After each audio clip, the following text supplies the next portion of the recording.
Fantastic. So today we are delighted to have with us the LA Youth Orchestra, personally invited to perform by the Pearl family.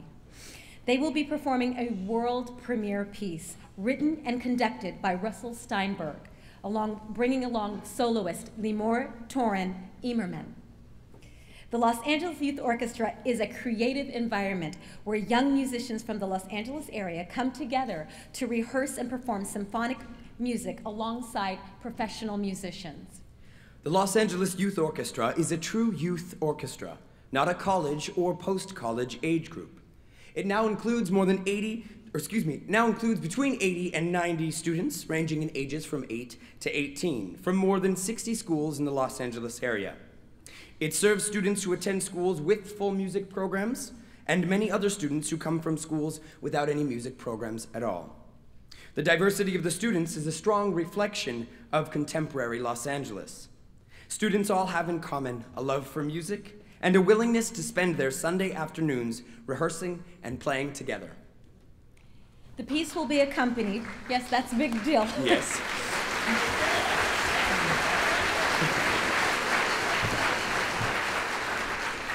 The piece will be accompanied by the reading of 2 articles written by Daniel Pearl, both originally published in the Wall Street Journal and later published in the book entitled Stories from My Favorite Planet.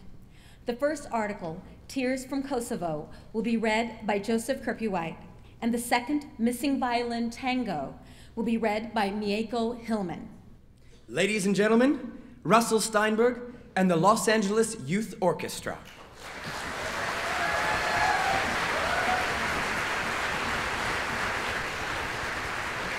Wall Street Journal, December 2nd, 1999. Reporter's notebook, search for mercy ends in tears on quiet Kosovo street. Kosovo, Yugoslavia. President Clinton came to Kosovo last week pleading for a little ethnic reconciliation. This reminded me of my first trip here in June when I searched in vain for a story about ethnic Albanians and Serbs moving beyond their hatred. In my search for a pocket of ethnic harmony, I tried the new soccer team. No Serbs. A once mixed jazz band, no gigs. Even a mental hospital. There, ethnic Albanian nurses told me the Serb staff had fled, told the patients to leave too, and taken the telephones. Only one encounter seemed to offer any hope for Serbs and Albanians living together. It took place on a quiet residential street, and last week, on a return trip to Kosovo, I decided to see if the story had a happy ending. In the third house on the right lived Rade Volic, a 70-year-old ex-railroad worker. Rade is a Serb. Next door lived Hamid Fazliu, 68 years old, a retired mill worker, an ethnic Albanian. He and Mr. Volic, neighbors for 30 years, worked to stay friends, even as an Albanian guerrilla war for independence and a Serbian ethnic cleansing campaign began. On March 27th, soon after the NATO bombing began, Serb vigilantes shot up Hamid's house while he cowered on the living room couch. Rade says he persuaded the vandals not to burn the house. Hamid spent the night at Rade's house, then left Kosovo. In their own tidy home, Rade and his wife showed me a letter their neighbor had written while taking shelter with them. What will happen, nobody knows. But let this be proof that Rade is a good man and his wife, and I'm very thankful. It read. Still, Rade and his wife weren't sure they would stay. All around, neighbors were pooling their money to rent trucks to move to Serbia proper. That was 4 months ago. There are few mixed neighborhoods left. I visited Hamid first. He now had furniture, a television, new cabinets. He said he had made the rounds of neighbors at first, telling how Rade had helped him. But lately, he was asking Rade not to speak with him on the street. Some of my relatives don't understand, he said, especially the ones who had immediate family members killed. Next door, Rade and his wife greeted me warmly and asked if I could help them determine if the German mark notes they were about to receive for their house were real. They had gone with one of the many Albanians who knocked on their door asking to buy the place. They were tired of rocks being thrown through a window, and they were moving in 4 days' time to live near their daughter and son in Belgrade. It was a tearful moment. Rade and his wife had built the house thinking their children would live there. I wished them luck and said goodbye. My driver was across the street. I was worried. I thought maybe those Serbs killed you, he said. And then, the people who bought this place are crazy. They could have it for free. The Serbs are going to have to leave anyhow. Thank you, Agim, I said as we rolled toward Pristina. Thank you for reminding me that I'm in the Balkans.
Wall Street Journal, October 17, 1994.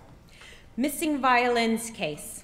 The finder fiddles while losers sue. Alcantara Stradivarius, lost 27 years ago, resurfaces, but new owner plays coy. Los Angeles. David Margetts still doesn't know if he left the borrowed Stradivarius on the roof of his car and drove off, or if it was stolen from the unlocked vehicle while he bought groceries. That was August 1967. Mr. Margetts sent notices to pawn shops and violin stores and took out classified ads. He spent the next 27 years worrying that the Duke of Alcantara's Stradivarius, made in 1732, was gone forever. It wasn't. Officials of UCLA, to which the instrument had been donated, say the same violin reappeared this January. But the tale doesn't end there. University officials have discovered that once someone is smitten with the love of a Stradivarius, taking it away is like wresting a baby from its mother's arms. Joseph Grubal, a violin dealer in Petaluma, California, says when a violin teacher showed him a student's instrument bearing a Stradivarius label one day in January, he thought he was looking at the real thing. He opened his copy of the iconography of Antonio Stradivari and found a photograph of a violin with similar scratch marks on the back. It was the Duke of Alcantara. A bigger shock came a week later when the violin teacher picked up the repaired fiddle. Mr. Grubal flipped through a violin registry and saw the instrument listed as stolen from UCLA. The student was amateur violinist Teresa Savato, who says she got the violin as part of a divorce settlement last year. She says her husband received the violin around 1979 from his aunt, who helped run a music store. Where the aunt got the violin isn't known, Miss Savato says, but one piece of family lore had her picking it up beside a freeway on-ramp after mistaking the canvas-covered case for a baby. Miss Savato contacted UCLA, but over the next 10 months declined the university's pleas to surrender the violin. Also, Miss Savato didn't appreciate the unannounced visit to her home in May by two campus police officers who she says threatened to arrest her and told her neighbors she was a theft suspect. When they reappeared last week to serve civil court papers, Miss Savato wouldn't leave her locked car. She now is staying in a hotel, and the Alcantara is in hiding. Miss Savato played her mystery violin for the first time in January. It was heavenly, she says, smooth and gorgeous. It even helped her play in tune. There are things I can't do on the violin, but I can execute them on that violin, she said. During a recent telephone conversation with Robert Portillo, a music curator for UCLA, Miss Savato asked if less accomplished musicians might be allowed to play the violin. And she wondered if there's any possible legal way I could keep it. Miss Savato insists she only wants what is right for the instrument. The university lost it once, she says. They're really not careful. Mr. Portillo, who complains that Miss Savato is taking the university for a ride, says UCLA will be extremely mindful of the instrument if it is returned. One faculty member who is likely to play it is Alexander Traeger, concertmaster of the Los Angeles Philharmonic Orchestra, who already plays an orchestra-owned 1711 Stradivarius. On tour, Mr. Traeger says, "I don't leave the violin even if I have to go to the bathroom."